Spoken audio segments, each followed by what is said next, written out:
Welcome to our channel. నేను యజ్ఞమూర్తి. ప్రస్తుతం అల్లు అర్జున్ వ్యవహారం రెండు రాష్ట్రాల్లోనే కాకుండా దేశవ్యాప్తంగా పెద్ద దుమారాన్ని లేవదీస్తూ ఉంది.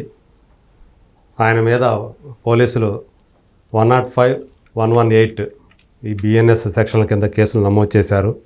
అంటే తొక్కిసలాట కారణమై ఒక మహిళ మృతికి కారణమయ్యాడనే కోణం కింద ఈ కేసులు ఆయన మీద వేశారు. సో ఈ సందర్భంగా ఇప్పుడు దాకా అంటే చడీ చప్పుడు లేకుండా ఈరోజు ఉదయం ఆయన ఇంటికి వెళ్ళి పోలీసులు ఆయన అరెస్ట్ చేయటం అనేది మొత్తం కూడా కలకలం రేపింది. మొత్తం రెండు రాష్ట్రాల్లోనే కాకుండా ఇందాక చెప్పినట్టు దేశవ్యాప్తంగా కూడా. సో మొత్తం నేషనల్ మీడియా అంతా కూడా ఇప్పుడు అంతా కూడా ప్రధాన వార్త ఇదే అయి కూర్చుంది.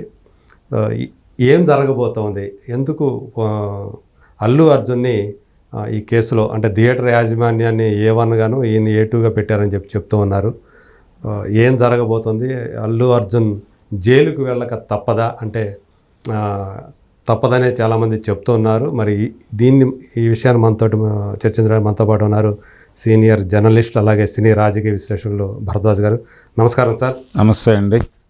సార్, ఏంటి అల్లు అర్జున్ సో పుష్పరాజ్ ఒక పక్కేమో సినిమా మొత్తం రికార్డులన్నింటినీ కూడా బాక్స్ ఆఫీస్ దగ్గర వరలవేడిగా తుత్తులు చేసుకుంటూ పోతుంది. అన్ని రికార్డులు ఏ భారతీయ సినిమా కూడా సాధించినటువంటి ఘనతలను సాధించుకుంటూ పోతూ ఉంది. కానీ ఈరోజు చూసుకుంటే ఆ సినిమా 2వ వారంలో ప్రవేశించిన తర్వాత ఆ సినిమా కథానాయకుడు పుష్పరాజ్ అలియాస్ అల్లు అర్జున్ ఈరోజు పోలీస్ స్టేషన్లో ఉన్నారు. ఆయన్ని కోర్టులో హాజరుపరచడానికి పోలీసులు రెడీ అవుతున్నారు. సో ఏం జరగబోతుంది అంటారు? అంటే జరిగేది ఏం లేదండి, ఇది ఆల్రెడీ కేసు ఫైల్ అయింది. ఆ రోజే, అవును, వారం క్రితం అయింది కేసు ఫైల్ అయింది. అవును, అవి నాన్ బెయిలబుల్ సెక్షన్స్. అందులో 105 అనేది నాన్ బెయిలబుల్, 105, 118, 118 కూడా. అంటే నిజానికి అల్లు అర్జున్ని థియేటర్ యాజమాన్యాన్ని మాత్రమే వీళ్ళు మాట్లాడుతున్నారు, కానీ దీనిలో ఆ డిజైన్ చేసిన వాళ్ళు ఎవరు అనేది కూడా బయటకు రావాల్సిన అవసరం ఉంది. అదే అల్లు అర్జున్ టీం అంటున్నారు కదా. అదేనండి, అల్లు అర్జున్ టీము లేకపోతే ఆయన PR టీము. అంటే ఇక్కడ జరిగింది ఏమిటి, ఆయన థియేటర్కి వెళ్ళి సినిమా చూస్తే ఎవరికీ అభ్యంతరం లేదు. అవును, థియేటర్లో కూర్చుని సైలెంట్గా ఒక పక్క నుంచి వెళ్ళిపోయి కూర్చుని సినిమా అయిపోయిన తర్వాత చివరి రీల్ పడేటప్పుడు ఒక్కసారి లేచి జనం ముందుకు వెళ్ళి అభివాదం చేసి ఎలా అనిపిస్తోంది సినిమా అంటే వాళ్ళు అద్భుతం అంటారు, లేచి వచ్చేయచ్చు. అది చేసుంటే ఇలాంటి ఇన్సిడెంట్ జరిగి ఉండేది కాదు. ఓకే. రెండోది, ఆ షోకి వచ్చినటువంటి ఆడియన్స్ అందరూ కూడా ప్రీమియర్ ఆడియన్స్. అవును, అంటే 1200 టికెట్ కొనుక్కుని వచ్చారు. వచ్చిన వాళ్ళు 1200 రూపాయలు పెట్టి టికెట్లు కొనుక్కుని వచ్చిన వాళ్ళని చాలా గౌరవప్రదంగా చూసుకోవాల్సిన బాధ్యత ఉంది వాళ్ళకి. యాజమాన్యం మీద ఉంది, యాజమాన్యానికి ఉంది, హీరోకి ఉంది. హీరో గారికి కూడా ఆడియన్స్ మీద బాధ్యత ఉండాలి కదా. అవును, నువ్వు ఏదైనా ఈవెంట్ చేసేటప్పుడు అక్కడ పబ్లిక్ సేఫ్టీకి ఉన్నటువంటి అవకాశాలు ఏమిటి, ఏవైనా ఇబ్బందులు వస్తాయని నువ్వు స్టడీ చేసి కదా అక్కడ ప్రోగ్రామ్ పెట్టాలి. అవును, అదే కదా జరిగేది. అదే కదా జరిగేది. ఆ స్టడీ చేయలేదు వీళ్ళు కనీసంగా కూడా. అవును, అక్కడ కెపాసిటీ ఏమిటి అనేది పట్టించుకోకుండా బయట నిలబడి ఆయన ప్రజలకు అభివాదం చేసే ప్రయత్నం చేశాడు. ఆయన చుట్టూ బౌన్సర్లు ఉన్నారు, కానీ వచ్చిన ఆడియన్స్కి బౌన్సర్లు ఉండరు కదా. అవును, దాంతో తొక్కిసలాట జరిగింది. దీనికంటే ముందు వీళ్ళు మెసేజ్లు పంపారు PR టీం, అవును, ఆ ఏరియాలో ఉండే ఫ్యాన్స్కి. దాంతో థియేటర్లోకి వెళ్తున్న జనాలతో సంబంధం లేని జనాలు వచ్చారు అక్కడికి. దాంతో కొంచెం రష్ ఎక్కువైంది. ఈ రష్ రోడ్డు మీదకి టర్న్ అయింది. రోడ్డు మీద ట్రాఫిక్, అది కార్నర్లో ఉంటుంది. అంటే ట్రాఫిక్ అలా సికింద్రాబాద్ నుంచి వచ్చే ట్రాఫిక్ ఇటు తిరుగుతుంది. అవును, ఈ తిరిగిన ట్రాఫిక్కి ఇక్కడ గందరగోళం అవడంతో టోటల్ బ్లాక్ అయింది. అవును, పైకి ఏంటంటే దగ్గరగా ఉంటుంది కూడా, క్రాస్ రోడ్స్ బాగా దగ్గరగా పక్కనే ఆనుకున్నట్టుగానే ఉంటుంది అది. సో ఆ రోడ్డు బ్లాక్ అవుతున్నప్పుడు పోలీసు వాళ్ళు ఏం చేశారంటే ఇటు నుంచి జనాల్ని అవతలకి నెట్టారు. ఈ నెట్టినప్పుడు ఆల్రెడీ లోపల 20 కార్ల కంటే అవకాశం లేని పార్కింగ్ అది. 200 పైన కార్లు వచ్చి ఉన్నాయి లోపల పార్క్ చేయటానికి. దాంతో అవతల గేటు బ్లాక్ అయి ఉంది. ఈ జనాలు ఎప్పుడైతే పోలీసు వాళ్ళు ఇటు నుంచి ప్రెజర్ పెట్టారో ఆల్రెడీ లోపల ఉన్న కార్లు జనాలు గందరగోళం అయిపోయి ఆ ఒత్తిడిలో అమ్మాయి చనిపోయింది, రేవతి అనేటువంటి అమ్మాయి. అవును, ఈ చనిపోవడానికి బాధ్యత ఖచ్చితంగా అందరూ తీసుకోవాలి. అసలు అక్కడ ఈ ఈవెంట్ చేయాలి, ఎందుకు చేశారు? ఇందాక మీరు ఒక మాట అన్నారు, రికార్డులు బద్దలు కొట్టేసింది సినిమా ప్రపంచవ్యాప్తంగా అని. అవును, అంటే ప్రపంచవ్యాప్తంగా అనుకున్న స్థాయిలో రికార్డులేం బద్దలు కొట్టే పరిస్థితి కనబట్టలేదు, కానీ వేగంగా అత్యంత వేగంగా డబ్బు చేసుకున్న సినిమాగా ఒక రికార్డు అయితే నమోదు చేసింది. అవును. ఆ వేగంగా డబ్బులు నమోదు చేయటం అనే తాపత్రయంలో భాగంగానే ఆ ఈవెంట్ జరిగింది. ఆ సంఘటన జరిగింది. ఈ బెనిఫిట్స్ కూడా అదే కదా, అదే బెనిఫిట్ షోలు జరిగింది అదే. అక్కడికి వెళ్ళటం ద్వారా ఆయన బహిరంగంగా నిలబడి ప్రజలకు అభివాదం చేసే కార్యక్రమం పెట్టుకోవడం వెనకాల జనాల్లోకి ఈ సినిమా మీద ఒక మానియా క్రియేట్ చేయడంలో భాగంగా ఒక ప్రయోజనం కోసం వెళ్ళారు వాళ్ళు. వ్యాపార ప్రయోజనం ఉంది. ఓకే. ఆయన సినిమా చూడటం అనేది సెంటిమెంట్గా ఉంటే అలా చేయడు ఆయన. అవును. లోపలికి వెళ్ళి సినిమా చూసేవాడు. జనరల్గా ఏ హీరో అయినా చేసేది అదే. అంతే, సైలెంట్గా వెళ్తారు, ఇంటర్వెల్లో వేదిక మీదకి ఎక్కి మాట్లాడతారు. అప్పుడు దాకా జనంలో ఆయన వచ్చిన సంగతి కూడా చాలా మంది జనానికి తెలియదు, అలా చూస్తారు. అక్కడ మాట్లాడి మళ్ళీ వచ్చేసిన తర్వాత సినిమా రన్ అవుతుండగా లేచి వెళ్ళిపోతారు. అవును. అది పబ్లిక్ సెక్యూరిటీ కోసం చేసే పనే, అంతే. చేతకాక కాదు.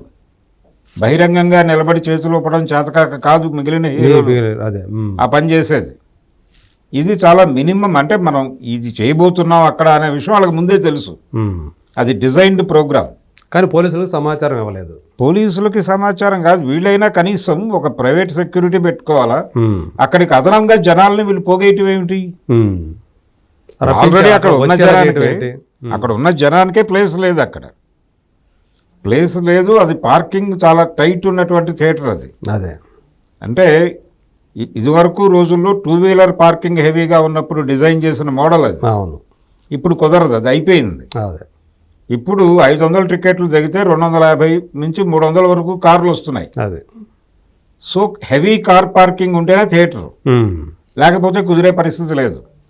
ఈ కండిషన్లో అదేది పట్టించుకోకుండా ఆయన జనాల్లో నిలబడి చెయ్యూపుతాడు. అదొక ఈవెంట్గా మారిపోతుంది, మనకు ప్రమోషన్కి ఉపయోగపడుతుంది అని భ్రమంలోకి వెళ్ళిపోయి ఆవేశంగా నిర్ణయాలు తీసుకుంటే ఇలాంటివే జరుగుతాయి. అవును. ఎవరూ కూడా దీనికి తమ బాధ్యత ఎవడూ కూడా మాట్లాడలేదు. ఈవెన్ అల్లు అర్జున్ కూడా.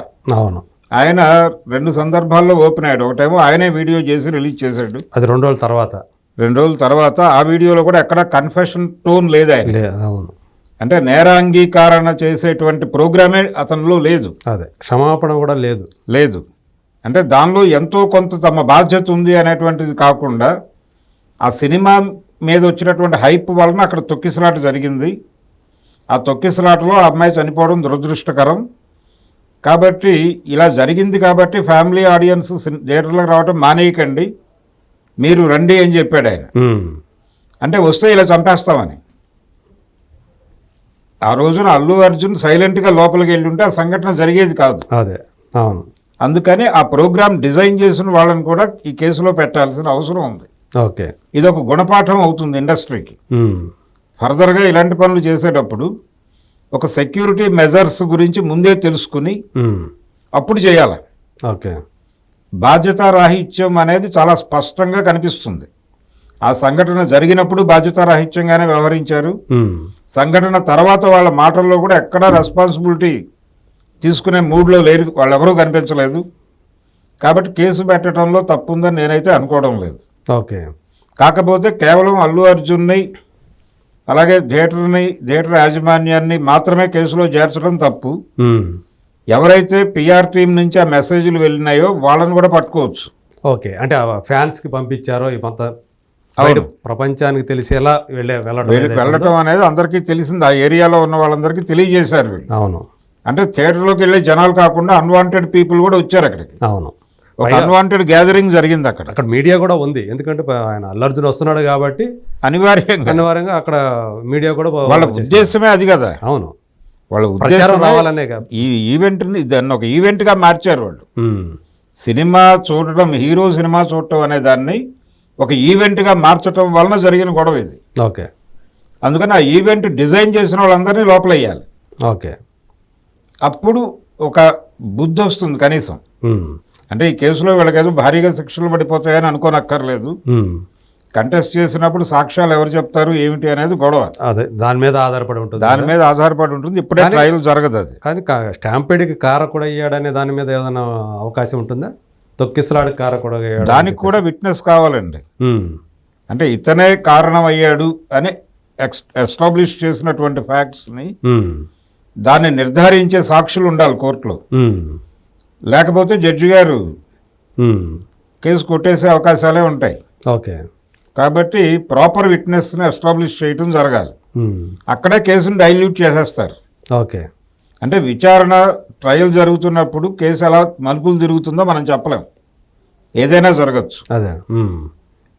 అంటే మీరు వీడియో ఫుటేజ్ చూపించిన వీడియో అంటే ఒక ఛానల్ వాళ్ళు లేకపోతే మరొకరు టెలికాస్ట్ చేసిన పేపర్లో అచ్చైన వార్తని చూపించిన ఆ షూట్ చేసినటువంటి కెమెరామెన్ ఆ వార్త రాసిన రిపోర్టరు కోర్టుకు వచ్చి చెప్పాలి, మేమే షూట్ చేసాము, మేము షూట్ చేసినప్పుడు ఇతనే ఉన్నాడు అక్కడ అని చెబితే వాటిని విట్నెస్గా కోర్టు పరిగణనలో తీసుకుంటుంది. అది చాలా తక్కువ అవకాశాలు ఉంటాయి దానికి, వాళ్ళు వచ్చి చెప్పాలి కదా. అదే అంటే ఇదివరకు ఏంటంటే పాత రోజుల్లో ప్రెస్ యాక్ట్ ప్రకారం చెప్పక్కర్లేదు, సోర్స్ చెప్పాల్సిన అవసరం లేదు అనేది ఉంది కదా. అయితే తర్వాత రోజుల్లో వాజ్పేయి గారు ప్రధాని అయినప్పుడు కొంచెం సవరణలు చేశారు. ఆ సవరణల్లో ఖచ్చితంగా వెళ్ళి చెప్పాల్సి ఉంటుంది. ఓకే. సో వాళ్ళు వెళ్ళి చెప్తే ఒకవేళ అంటే వీళ్ళు ఇంక్లూడ్ చేయాలి కదా సాక్షులుగా పోలీసులు తమ అంటే వీళ్ళు ఎగ్జిబిట్లుగా పెడితే ఒకవేళ మీడియాలో వచ్చిన కథనాలను కూడా వీళ్ళు ఎగ్జిబిట్లుగా పెడితే అప్పుడు వాళ్ళు కూడా వచ్చి సాక్ష్యం చెప్పాలి. చెప్పినప్పుడు మాత్రమే వీళ్ళు పెట్టిన ఎగ్జిబిట్లు సాక్ష్యాలుగా పరిగణనలో తీసుకుంటుంది కోర్టు. ఓకే. లేకపోతే లేదు. ఈ కండిషన్లో ఈ కేసు ఫర్దర్గా ఏమవుతుంది అనే దానికంటే కూడా ముందు కేసు నమోదైన తర్వాత వాయిదాలకు వెళ్లాల్సి వస్తుంది. ఈ వాయిదాలు ఎంతకాలం జరుగుతాయి అనేది చూడాలి. రిమాండ్ పంపించే అవకాశాలు ఎక్కువ ఉన్నాయని చెప్తా ఉన్నారు. అంటే ఇప్పుడు వాళ్ళు కోర్టుకు తీసుకెళ్ళాలి ముందు మొత్తం కేసు డైరీ తయారు చేసుకుని ఎఫ్ఐఆర్లు ఇవి రెడీ చేసుకుని ఇన్ని అలాగే థియేటర్ యాజమాన్యాన్ని ప్రస్తుతానికి పార్టీలుగా చేర్చారు కాబట్టి వాళ్ళ వరకు తీసుకుని కోర్టులో హాజరుపరుస్తారు. కోర్టులో హాజరుపరిచిన తర్వాత అక్కడ డిఫెన్స్ అడ్వకేట్ అంటే పీపీ గారు కేసు ఎస్టాబ్లిష్ చేసి చెప్తాడు జడ్జి గారికి, డిఫెన్స్ ఎవరైనా ఉన్నారా అని అడుగుతాడు ఆయన. అవును. అడిగినప్పుడు వీళ్ళ లాయరు ఎపీర్ అయి వకాలత్ సబ్మిట్ చేయాలి. వకాలత్తో పాటే బెయిల్ పిటిషన్ కూడా సబ్మిట్ చేయవచ్చు. యాక్చువల్గా బెయిల్ పిటిషన్ 4 రోజుల క్రితమే చేశారని చెప్పేసి అంటే అది వేరే క్వాష్ పిటిషన్ వేశారు. అవును వేశారు. దానిలో ఒక కండిషన్గా if there is any problem అంటే ఇది యాక్సెప్ట్ కాని పరిస్థితుల్లో యాంటిసిపేటరీ ఇవ్వమని అడిగారు తప్ప విడివిడిగా లేదు. ఓకే. విడివిడిగా లేదు. వాళ్ళు ప్రధానంగా ఇది ఇంత సీరియస్ అవుతుందని కూడా అనుకోలేదు. అందు గురించి వాళ్ళు కూడా సరే పిటిషన్ వేశారు, క్యాజువల్గా వేశారు. అది కోర్టులో అవ్వలేదు, డెసిషన్ రాలా హీరింగ్ అసలు ఇంకా స్వీకరించలేదు. డెసిషన్ రాలేదు కాబట్టి ఈ అరెస్ట్ జరిగింది. మనం కస్తూరి కేసులో చూసాం, ఆవిడ కూడా చెన్నై కోర్టులో యాంటిసిపేటరీ బెయిల్ కోసం వేసుకున్నారు. అక్కడ కేసు అది యాంటిసిపేటరీ ఇవ్వడం కుదరదని చెప్పింది కోర్టు. చెప్పినప్పుడు సుప్రీంకోర్టు అప్పీల్కి వెళ్ళారు. సుప్రీంకోర్టు అప్పీల్లో ఉండగా సుప్రీంకోర్టు ఇంకా బెయిల్ ఇష్యూ చేయకముందే ఈవిడ అరెస్ట్ జరిగిపోయింది. అవును. అంటే ఒకవేళ ఇన్ కేసు సుప్రీంకోర్టులో పాజిటివ్గా వెడితే అనే ఉద్దేశంతో పోలీసులు చాలా యుద్ధ ప్రాతిపదిక మీద అరెస్ట్ చేశారు అనే వార్తలు వచ్చినాయి. అలాగే ఇక్కడ కూడా జరిగి ఉండొచ్చు. అంటే ఇది కేసు పోలీసు వాళ్ళు పెట్టిన కేసు కాదు, ప్రైవేట్ కంప్లైంట్. వేరే వాళ్ళు కుటుంబ సభ్యులు పెట్టారని చెప్పి కదా. కుటుంబ సభ్యులు అయి ఉండొచ్చు, అక్కడ చూసిన వాళ్ళు అయి ఉండొచ్చు, ఎవరో న్యాయవాది ఆ రోజు చెప్పింది 6 రోజుల క్రితం పెట్టినప్పుడు కుటుంబ సభ్యులు ఇచ్చినటువంటి ఫిర్యాదు మేరకు అని చెప్పారు. ఫిర్యాదు మేరకు ఒకటి. రెండోది ఎవరో ఒక అడ్వకేట్ పాత్ర కూడా ఉంది అని అంటున్నారు. ఓకే. ఇలా ఎవరైనా కావచ్చు. కేసు అయితే నాన్ బెయిలబుల్ సెక్షన్స్ కింద నమోదైంది. నమోదైనప్పుడు అరెస్ట్ చేయాల్సిన బాధ్యత వాళ్ళది.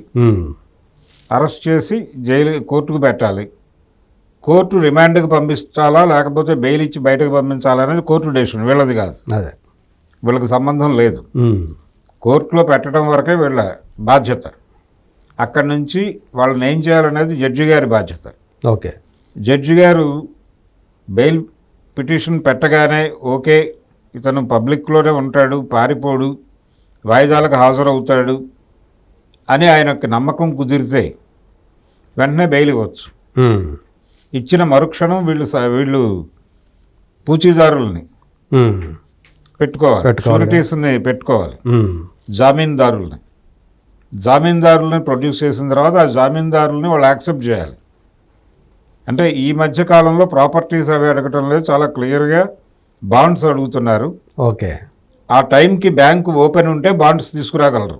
అనేక టెక్నికల్ ఇష్యూస్ ఉంటాయి అక్కడ, అదే రేపు మళ్ళీ టైంతో లింక్ అయ్యి రేపు సెకండ్ సాటర్డే ఇవి కూడా ఉన్నాయి, రేపు ఉన్నాయి. ఈరోజు అంటే శుక్రవారం అది. ఇప్పుడు ఆల్రెడీ 3 అవుతోంది, 3 అయ్యింది. ఉమ్. ఈ వీళ్ళని ఏ 4ంటికో ప్రొడ్యూస్ చేసి బెయిల్ వచ్చి 5ంటికి బెయిల్ వచ్చినప్పటికీ బాండ్స్ ఇచ్చే పరిస్థితుల్లో అక్కడ బ్యాంకు లేకపోతే ఉమ్. అనివార్యంగా వీళ్ళు ఉమ్. బెయిల్ వచ్చి కూడా లోపలికి వెళ్లాల్సి ఉంటుంది, రిమాండ్కి రిమాండ్కి వెళ్లాల్సి ఉంటుంది. ఓకే. వెళ్ళిన తర్వాత అక్కడ బాండ్స్ ఇష్యూ అయిన తర్వాత ఆ బాండ్స్ పెట్టాక అప్పుడు రిలీజ్ ఆర్డర్ ఇష్యూ చేస్తారు. ఓకే, అప్పుడు దాకా అయితే ఉండాల్సింది అలా. అప్పటిదాకా ఉండాల్సి వస్తుంది. ఓకే.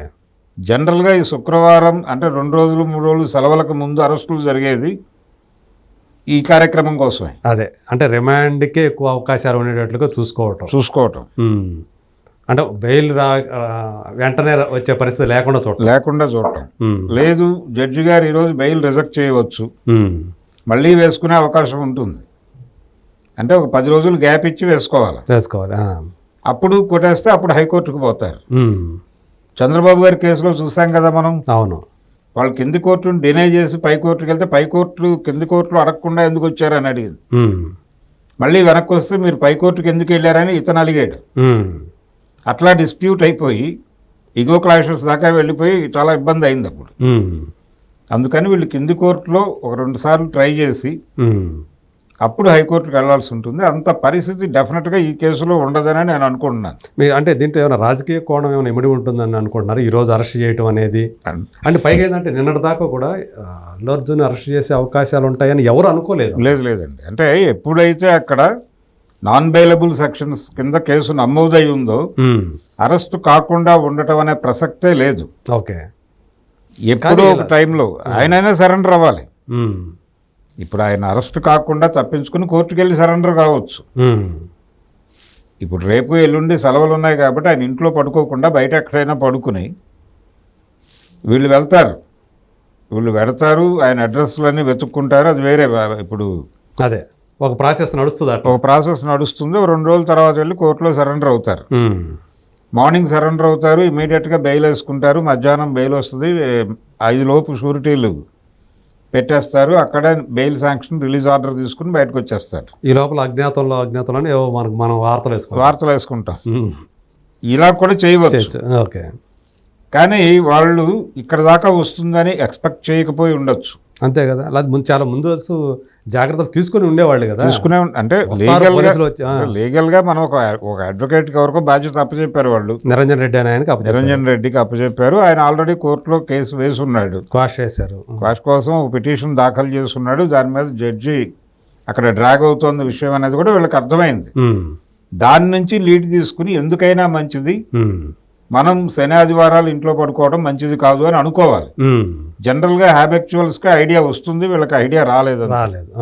లాయర్ కూడా అలాంటి లీడ్ ఇచ్చి ఉండడు. యాక్చువల్గా ఇలాంటి చెప్పాల్సిన లాయర్లే కాబట్టి మన లాయర్లు కూడా కొంచెం అప్రమత్తంగా లేడని చెప్పేసి ఇక్కడ అనుకోవాలి. అవును, అదే ఆ గందరగోళం వలన జరిగింది. ఇది అంత సాహసం చేయరేమో ఇప్పుడు అని అనుకున్నారు. అయితే దీనిలో పొలిటికల్ కోణం ఉంది అనే దానికి ఇప్పుడు రకరకాల గందరగోళాలు జరుగుతున్నాయి. అంటే ఇక్కడ ఫార్మా సిటీ అనే పేరుతో కొంత ల్యాండ్ ఇచ్చున్నారు గతంలో. అవును. ఆ ల్యాండ్ని మళ్ళీ వెనక్కి తీసేసుకుంది గవర్నమెంట్, అంటే రేవంత్ రెడ్డి ప్రభుత్వం తీసుకుని ఫార్మా క్లస్టర్ల పేరుతో వివిధ ప్రాంతాలలో ప్రజల నుంచి భూములు సేకరించి ఫార్మా కంపెనీలకు ఇచ్చే ప్రోగ్రాం ఒకటి చేస్తోంది. అది నల్గొండ జిల్లాలోను అలాగే మహబూబ్ నగర్ జిల్లాలోను జనాల నుంచి తీవ్రమైన నిరసన వచ్చింది. అవును. అలాగే కొడంగల్లో అక్కడే జనాల ఇళ్లకు తాళాలు పెట్టి సర్వే చేయాల్సిన పరిస్థితి దాపురించింది అక్కడ. కాబట్టి అనేక గందరగోళాలు జరుగుతున్నాయి. ఈ గందరగోళాల నుంచి ప్రజల అటెన్షన్ని లగచర్ల ఇన్సిడెంట్ అంటారు. దాని నుంచి జనాల అటెన్షన్ని డైవర్ట్ చేయడం కోసం ఈ డ్రామా మొదలుపెట్టారు అనేది ఒక ఆరోపణ బీఆర్ఎస్ నుంచి చేస్తున్నారు. దాంతోపాటు ఇతర గొడవలు కూడా ఇదొక డైవర్షన్ స్కీమ్గా చూస్తుంది గవర్నమెంటు. అందుకనే అల్లు అర్జున్ని టార్గెట్ చేశారు. ఇదివరకేమో నాగార్జున చేశారు, ఇప్పుడు అల్లు అర్జున్ చేశారు అనేది వస్తూ ఉంది. అవును. సో అందులో భాగంగానే చూడాలంటారా ఇది అయితే ఇది అది ఒక యాంగిల్ ఉందా లేదా అనేది పక్కన పెడితే రియాలిటీని యాక్సెప్ట్ చేయాలి. రియాలిటీని యాక్సెప్ట్ చేయాల్సి వచ్చినప్పుడు ఖచ్చితంగా అక్కడ నాన్ బెయిలబుల్ సెక్షన్స్తో ఒక కేసు నమోదై ఉన్నప్పుడు స్టేషన్ హౌస్ వాళ్ళు రిజిస్టర్ చేసుకున్నారు. ఎస్, చేసుకున్న విషయం గుర్తించినప్పుడు అరెస్ట్ అనివార్యమని అనుకోవాలి కదా. క్వాష్ పిటిషన్కి వెళ్ళే బదులు ఎందుకు యాంటిసిపేటరీకి ఎందుకు వెళ్ళలేదు వీళ్ళు అంటే అరెస్ట్ కావనే కాన్ఫిడెన్స్తో. ఓకే, అంత అంత అంటే నేను అనుకోవడం అదే ఆ సాహసం చేయరు, ఆ ధైర్యం చేయరు పోలీసులు, సెలబ్రిటీ అనుకోవడం వలన వచ్చిన ప్రమాదం ఇది. ఎవరైనా చట్టం ముందు ఒకటే, చట్టాన్ని దాటి మేము పెద్దవాళ్ళమని ఎవరు మాట్లాడినా వాళ్ళు ప్రమాదకరమైన మనుషులు అనుకోవాలి సమాజం. అంటే ఇప్పుడు నిన్న మొన్నటి దాకా అదే కదా, పెద్దవాళ్ళకి ఒక చట్టం చిన్నవాళ్ళకి ఒక చట్టం అని అనుకుంటూ ఉంటారు కదా, పెద్దవాళ్ళ దగ్గరికి వెళ్ళదు చట్టం అసలు అది అని చెప్పేసి. అదే అందుకనే ఇలాంటి ఇన్సిడెంట్లు జరిగినప్పుడు అంటే ఇది ఒక ఇండస్ట్రీకి ఈ అరెస్ట్ ఒక రకంగా మంచిదే. రేపు పొద్దున ఫర్దర్గా ఇలాంటి కార్యక్రమాలు డిజైన్ చేసుకునే వాళ్ళు అప్రమత్తంగా ఉంటారు. మనం ప్రాపర్ కేర్ తీసుకోకుండా ఇలాంటివి చేస్తే ఆ రోజున పుష్ప 2 రోజున అల్లు అర్జున్కి ఏ గచ్చి పట్టిందో మనకే అదే పడుతుంది అని అనుకుంటారు కదా. ఈ మేనేజ్మెంట్ అంటే ఈవెంట్లు మేనేజ్ చేసేవాళ్ళు, డిజైన్ చేసేవాళ్ళు ఆ భయం కలిగించగలుగుతుంది ఇన్సిడెంట్. అందుకని ఖచ్చితంగా దీన్ని నేనైతే యాక్సెప్ట్ చేస్తున్నాను. ఏంటి దీన్ని స్వాగతిస్తున్నారా? ఈ అరెస్ట్ని స్వాగతిస్తున్నారు. కానీ అల్లు అర్జున్కి దీనివల్ల నష్టం కలుగుతుంది అనుకుంటున్నారా కెరీర్ పరంగా, లేకపోతే అతనికి ఇది ఇంకా మేలు చేసే అవకాశం ఉందా? మేలు అంటే కూడా అంటే ఇప్పటికైనా సరే ఆయన కన్ఫెస్ అయితే అంటే తప్పు మన వైపు నుంచి జరిగింది, ఆ సినిమాకి వచ్చినందుకు ఆ అమ్మాయి ఏమనుకుని వచ్చింది, ఆ ఫ్యామిలీ ఏమనుకుని వచ్చింది, 1200 పెట్టి టికెట్లు కొన్నాం, మనం హ్యాపీగా థియేటర్లో సినిమా చూసి ఇంటికి వెళ్ళి పడుకుంటాం అనుకున్నారు. ఇవన్నీ వాళ్ళు ఊహించిన పరిణామాలు కాదు కదా. అవును, ఇంతకు ముందు కూడా ఇలా సినిమా హాళ్ళ దగ్గర జనాలు చనిపోవడం అనేది జరిగినాయి. ఇంద్రా సినిమా అప్పుడు విజయవాడలోను తిరుపతిలోను రష్లో జనాలు చచ్చిపోయారు. అదే వాళ్ళకి ఎక్స్గ్రేషియోలు ప్రకటించారు, అది కేసులు అవలా. ఎందుకు అవ్వలేదు అంటే అది బుకింగ్ దగ్గర హడావిడి, టికెట్లు కొనటానికి జనాలు తాపత్రయపడే క్రమంలో జరిగిన తొక్కిసలాటలో చనిపోయారు. ఇది అలాంటిది కాదు. ఈ సంఘటన వేరు, ఆ సంఘటనలో ఇక్కడ హీరో వెళ్ళటం వల్ల జరిగిన తొక్కిసలాట. కేవలం హీరో వెళ్ళటం వలన ఆ ప్లేస్ పట్ల ఏమాత్రము బాధ్యత లేకుండా ఎక్కడ ఏం చెయ్యాలి అనేది అనుకోవాలి. ఏ దృష్టితో అనుకోవాలి? పబ్లిక్ సేఫ్టీని దృష్టిలో పెట్టుకుని మీ ఈవెంట్ని డిజైన్ చేసుకోవాలి. ఆ బాధ్యత విస్మరించటం అనే తప్పు ఖచ్చితంగా చేశారు. సో ఈ అరెస్ట్ స్వాగతించాల్సిందే. ఓకే, ఆయన పుష్ప కాబట్టి, పుష్పరాజు కాబట్టి ఆయన్ని దీనిలోంచి పక్కకి తప్పించాలి అనుకోవడం తప్పు, ఎక్స్క్లూడ్ చేయాలనేది అనుకోవడం తప్పు. అలా అనుకుంటే ఎలా కుదురుతుంది? ఇప్పుడు ఎవరికైనా తప్పదు. ఇప్పుడు ఇందిరాగాంధీ కూడా ఒక దశలో జైలుకు వెళ్ళి కూర్చోవాల్సిన పరిస్థితి చూసాం కదా మనం.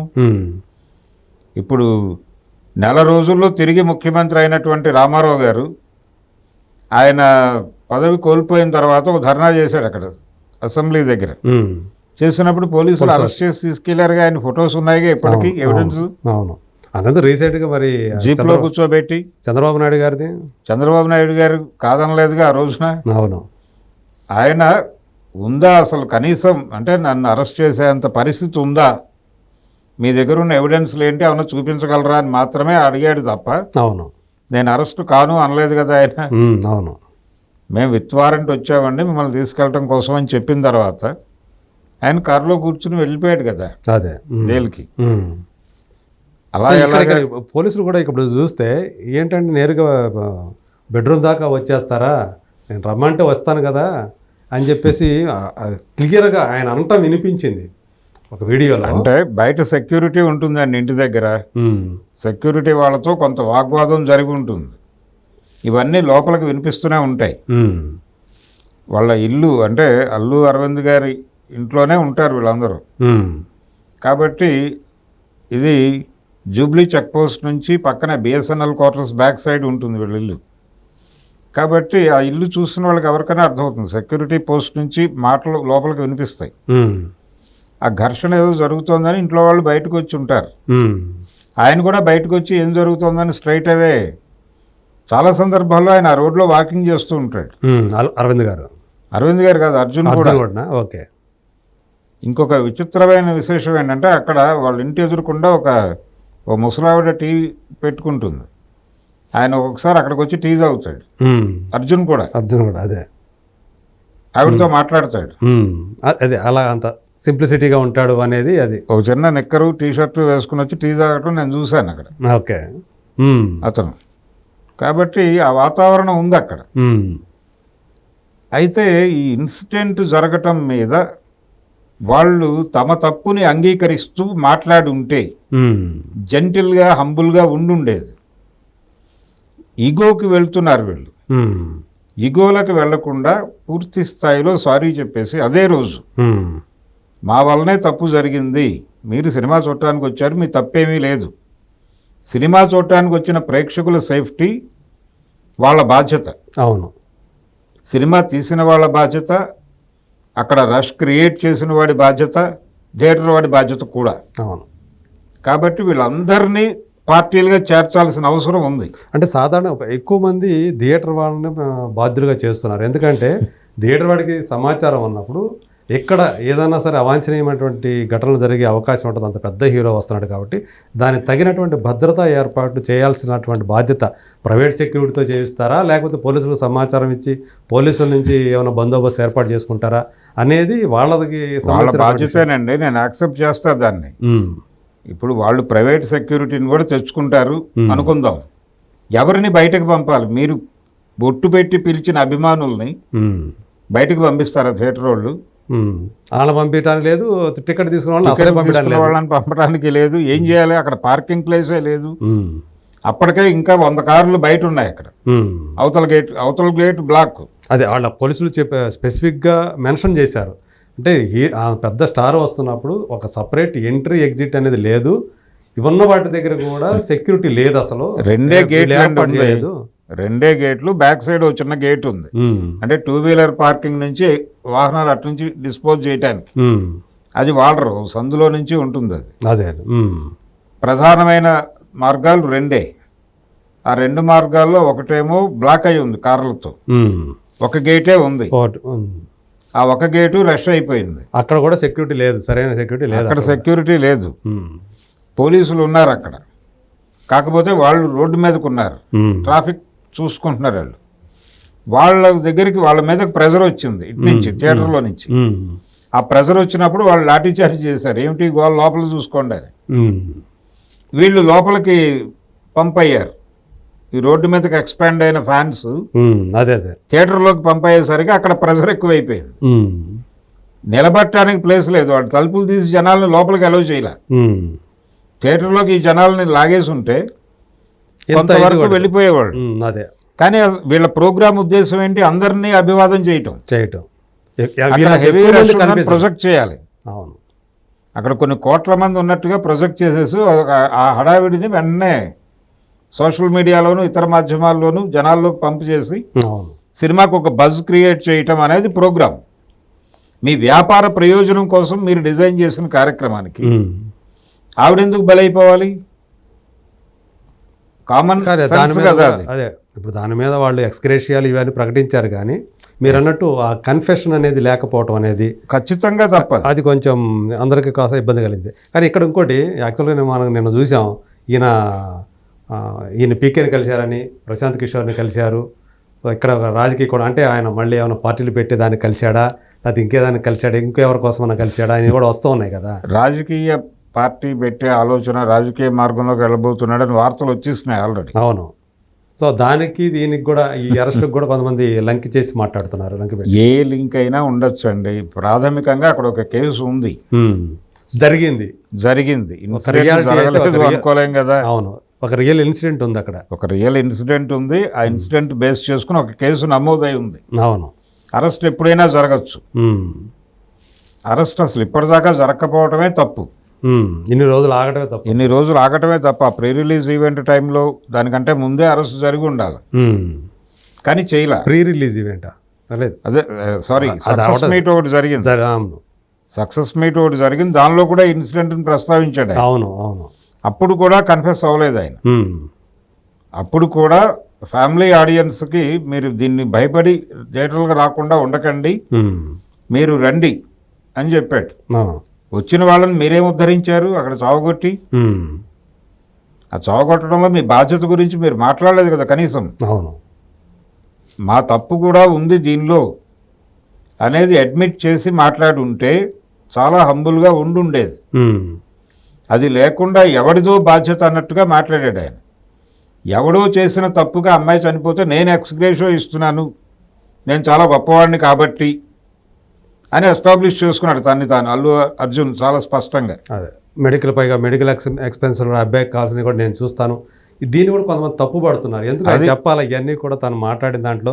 అసలు ఆయన చెప్పాల్సింది అయితే ఇది చెప్పాలి కానీ ఆయన ఆ కుటుంబానికి ఎప్పుడు ఏ అవసరం వచ్చినా మా తలుపు తట్టచ్చు, మేము చేయగలిగిన పని అయితే చేస్తాము అంటే మళ్ళీ కండిషన్స్ అప్లై అవుతాయని ఒక అదే ఆ తీరులో నోటీసు ఆయన. అవును, అది కరెక్ట్ కాదు. అసలు ఆయన మాట్లాడిన ధోరణే కరెక్ట్ కాదు. రెండోది ఆయన రకరకాలుగా గందరగోళంగా మాట్లాడాడు ఆ రోజు. అంటే టిక్కెట్ల రేట్లు పెంచుకోవడానికి అవకాశం కల్పించిన ప్రభుత్వాలకి ధన్యవాదాలు చెప్పాలి ఆయన. ఆ ధన్యవాదాలు అనే పదం ఒకటి ఉందని తెలియదు ఆయనకి. అభినందనలు అన్నాడు. అభినందనలు అంటే అసలు వాళ్ళని ట్రీట్ చేయటం ఏంటి? మీరు కృతజ్ఞతలు కదా చెప్పుకోవాల్సింది, కాదు కదా. కంగ్రాచులేషన్స్ కాదు, థ్యాంక్స్ చెప్పాల్సింది. థ్యాంక్స్ అయితే అభినందనలు అంటే ఎలాగా? కంగ్రాచులేషన్స్ చెబుతున్నారు ఆయన. అలా నానా గందరగోళంగా మాట్లాడాడు ఆయన ఆ రోజు. అంటే ఒక కన్ఫ్యూజన్ స్టేట్లో ఉన్నాడా అనేది ఒక అనుమానం. అంటే కేసు గురించి ఆలోచిస్తున్నాడు ఆయన, అందువల్ల అలా మాట్లాడాడు. అది అంతే, మైండ్లో రన్ అవుతోంది అది. ఆయన ముఖంలో కూడా అది కనిపించింది ఆ రోజు. ఆయన ఉద్రేకంగాను అలా లేడు. అవును, ఒక సాఫ్ట్గానే మాట్లాడుతున్నాడు. సాఫ్ట్గా మాట్లాడటము, అలాగే ఒక ఎంతూజియాస్టిక్గా ఉత్సాహ ప్రదర్శన లేదు. ఆ ఉత్సాహ ప్రదర్శన లేకపోవడం వెనకాల బ్రెయిన్లో ఇది రన్ అవుతుంది కాబట్టి ఏం జరుగుతుంది, నెక్స్ట్ ఏం జరుగుతుంది అనేది రన్ అవుతోంది. మరి ఇప్పుడు కేటీఆర్ ఏదైతే ట్వీట్ చేశాడు దాన్ని ఎలా చూడాలంటారు? ఆయన ఎందుకు అంత వేగంగా స్పందించడము? అంటే కేటీఆర్ ఒక కోట్ కూడా చేశాడు కదా ఆయన. ఇది అంటే అభద్రతా భావంతో ఉన్న నాయకుడు తన చుట్టూ ఉన్న వాళ్ళని కూడా నాశనం చేసుకుంటూ పోతాడు అనేది అది కోట్ చేస్తూ, ఒకవేళ ఇది ఒక దిక్కుమాలిన ప్రాక్టీస్ లాగా ఉంది, ఇది లాజిక్ లాగా ఉంది, దీని ప్రకారం పోతే ఇప్పుడు హైడ్రా చేసిన చర్యల వల్ల 2 అమాయకులు బలయ్యారు, మరి దానికి రేవంత్ రెడ్డిని కూడా అరెస్ట్ చేయాలి కదా అని చెప్పేసి కూడా ఆయన అన్నాడు. అరెస్టులు చేయాల్సి వస్తే అంటే ఆయన ప్రస్తావించిన దానిలో కూడా కొన్ని చోట్ల వాళ్ళు బ్యాంకు లోన్స్ తీసుకున్నటువంటి అపార్ట్మెంట్లను పగలగొట్టారు. అవును, అలాగే సున్నం చెరువు లాంటి చోట్ల పేదవాళ్ళ గుడిసెలు కూల్చారు. వాళ్ళు ఎక్కడ బతకాలో తెలియదు. పైగా నోటీసులు లేకుండా కూలగొట్టడం, సామాను తరలించడానికి సమయం ఇవ్వకపోవడం, సామానుతో సహా నాశనమైనాయి. అవును, అంటే ఎంతో ఖర్చు పెట్టి వాయిదాల పద్ధతిలో కొనుగోలు చేసినటువంటి సామాను కూడా ఛిద్రమైపోయి 2 రకాలుగా వాళ్ళు నాశనం అయిపోయారు. బ్యాంకర్స్కి ఏం సమాధానం చెప్పాలో వీళ్ళకి తెలియదు, వీళ్ళని ఎలా ఓదార్చాలో బ్యాంకర్స్కి తెలియదు, లోన్ ఎలా రీకలెక్ట్ చేసుకోవాలో తెలియని పరిస్థితి. ఒక రకమైన గందరగోళం క్రియేట్ చేసి దాని నుంచి సమాజం విపరీతంగా విమర్శలు వచ్చాక అది ఆగింది. అవును, ఆగి కొంత ఒక పద్ధతిలో వెళుతున్నారు. కాబట్టి వీటన్నిటి మీద దృష్టి పెట్టే, అంటే దాని మీద ఫర్దర్గా ఎప్పుడైనా కేసులు రావచ్చు. కేసులు ఫైల్ అవ్వాలి కదా ముందు స్టేషన్లో. చాలా మంది అసలు జనం కాదు కదా, ముందు అసలు అనుమతులు ఇచ్చినటువంటి, అక్కడ వేసుకోవడానికి అనుమతులు ఇచ్చినటువంటి అధికారులు ఎవరు ఎందుకు మాట్లాడలేదు? వాళ్ళని కదా ఫస్ట్ చేయాల్సింది. ఇవన్నీ తెలిసే కదా వాళ్ళు ఇచ్చారు, అనుమతులు ఇచ్చారు, పర్మిషన్ ఇచ్చారని కదా అని అంటున్న వాళ్ళకి సమాధానం చెప్పేవాడే లేడు అసలు. ఇప్పుడు బ్యాంకర్స్ లోన్లు ఎందుకు ఇస్తారు? వీళ్ళు సబ్మిట్ చేసినటువంటి డాక్యుమెంట్స్ వెరిఫై చేసి వాల్యుయేషన్ సర్టిఫికెట్లు వచ్చిన తర్వాత ఆ వాల్యుయేషన్ సర్టిఫికెట్ మీద 75% లోన్ ఇస్తాడు. ఇది ప్రొసీజర్. చాలామంది డబ్బులు కట్టగలిగి బ్యాంక్కి ఎందుకు వెళ్తారు లోన్కి? వాడు 2 కోట్ల అపార్ట్మెంట్ కొని 10 లక్షలకు లోన్కి వెళ్తాడు. ఆ 10 లక్షలు కట్టలేక కాదు, అదే ఈ డాక్యుమెంట్ వెరిఫికేషన్ అనే ప్రోగ్రామ్ జరుగుతుంది అక్కడ ప్రాపర్గా. బ్యాంకు లోన్తో కొన్నాము అంటే దానికి ఒక సెక్యూరిటీ ఉంటుంది, మన ఇంటికి సెక్యూరిటీ ఉంటుంది అనేది కూడా ఒకటి ఉంది కాబట్టి ఆ ఉద్దేశంతోనే వెళ్తారు బ్యాంకుకి. అవును, అలా వెళ్ళిన వాళ్ళే నష్టపోయింది మొన్న. బ్యాంకర్స్ కూడా వాళ్ళకి ఎలా సమాధానం చెప్పాలో అది బ్యాంకర్ బాధ్యత కూడా అవుతుంది కదా. ఇలా అందరూ గందరగోళానికి వెళ్ళిపోయారు. ఉమ్. ఈ హైడ్రా అంటే నోటీసులు ఇవ్వకుండా చేయాలని మేము ముందే అనుకున్నాం ఉమ్. అని చెబుతూ, ఇది రెవెన్యూ డిపార్ట్మెంట్ వాళ్ళకి ఇస్తే ఈ కార్యక్రమం సాచివేత ధోరణిలో నడుస్తుందని మేము ఒక ఐపీఎస్ ఆఫీసర్ని పెట్టామన్నారు, రంగనాథ్ గారు. ఉమ్. ఆయన ఐపీఎస్ క్యాడర్. అదే సో మేము వాంటెడ్గా కాన్షియస్గా బలంగా చేయాలనుకున్నాం, మేము చిత్తశుద్ధితో చేయాలనుకున్నాం. మాట్లాడుకోవడానికి బాగానే ఉంటుంది, కానీ అక్కడ జీవితాలతో ముడిపడి ఉన్నటువంటి సమస్య ఇది. అవును. అలాంటప్పుడు మీరు ఖచ్చితంగా వాళ్ళతో కూర్చోబెట్టి మాట్లాడి ఒక మీటింగ్ ఏర్పాటు చేసి, బాబు మీరందరూ ఇక్కడ అక్రమ స్థలాల్లో ఉన్నారు, మీరు ఇక్కడి నుంచి బయటకు వెళ్ళండి, మీ అంతటా మీరు వెళ్ళలేని పరిస్థితుల్లో ప్రభుత్వం మీకు ఏ రకమైన సహాయం చేయాలో మీరు చెప్పండి, అది చేస్తాం. అదే అంటే ఆల్రెడీ నిర్మాణం జరుపుకుని ఉన్నటువంటి ఇందిరమ్మ ఇళ్ళు ఇవన్నీ దాదాపు 57,000 ఇళ్ళు ఖాళీగానే ఉన్నాయని చెప్తున్నారు. ఉమ్. వాటిలో ఎక్కడైనా వీళ్ళని అకామిడేట్ చేయవచ్చు. అవును. లేదు, గవర్నమెంట్ గోడౌన్స్లో అకామిడేట్ చేసి నెమ్మదిగా ప్రశాంతంగా ఖాళీ చేయించి అప్పుడు మీ పని చేయొచ్చు, కూల్ చేయొచ్చు. పద్ధతిగా చేయండి. మీరు ప్రజల భద్రత కోసం ప్రభుత్వాలు ఉన్నాయి, ప్రజల ఓట్లు తీసుకుని మాత్రమే ప్రభుత్వాల్లోకి వచ్చాం అనే బాధ్యత ఉండాలి కదా. టికెట్లు కొనబట్టే మనం హీరోలం అయ్యామనే కాన్షియస్నెస్ వీళ్ళకి ఉండాలి. అవును.